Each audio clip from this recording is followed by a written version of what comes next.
Thank you, Maria, for talking to me today. I'm looking forward to hearing you at Moms in Business Unite here in Atlanta.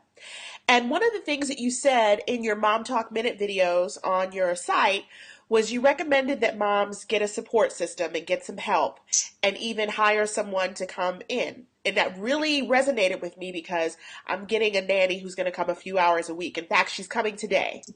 Yay! What is your advice on maximizing that 2 hours that I have at home while my nanny can play with my son or take him outside? How can I make the most of that as a work at home mom? Well, I can tell you that as you know, it's very easy to get distracted with Facebook or Twitter or everything else. So what I try to do is when I have that time, I try to have a list in front of me and say, okay, these are the two things that I absolutely want to accomplish during these 2 hours. And then, so I have three lists. I have a absolutely have to accomplish, a this would be really great if I did get this done, and then a third list is like, oh, it would be spectacular. Like this is just kind of the cherry on top if I could get this project done. Because what happens is we tend to go to the easy stuff first, right? And we put aside all the stuff that, needs creativity and some thought through it. And God forbid if someone wants to get me on the phone, that's just like the worst for me. So put some boundaries around that time so that you get that sense of accomplishment when you're done.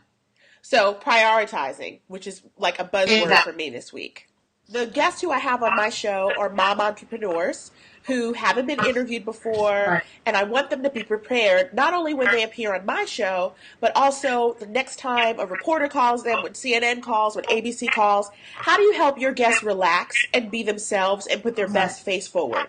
One of the tips that I would tell your audience is go into your interview with three things that you want to get across, no matter what the question is by the interviewer, because you are going to have bad interviewers, okay? You're going to have somebody at ABC or CBS who didn't research, they have no idea what you're talking about, they don't share your passion. So whatever they ask, take it back to those 3 points. So that you get your message across, you feel good that you're delivering to the audience the value that you want to deliver, and remember that the person interviewing you, they're just doing their job, and chances are they don't really have a passion that you have. So let your passion come through because that's really, really important. And finally, this is going to be my first time actually coming to a mom's business conference. I've gone to a lot of journalism conferences in my experience.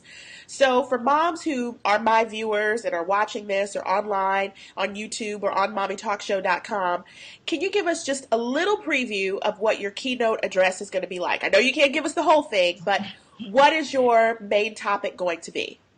In my keynote, what I really hope to get across to women is a list of the 10 most, I guess, the mistakes I've seen the most over the course of the last 25 years that I've been in the business world. I've had the opportunity to work with some amazing people, and through each of those people, I've tried to take away a lesson that I've applied to my business. So what I'm hoping to do is share my experiences with all of the women who will be attending the conference. And I want to thank you so much, Joyce, for having me on your show. You're doing amazing things in Atlanta, and I can't wait to be there with you next week.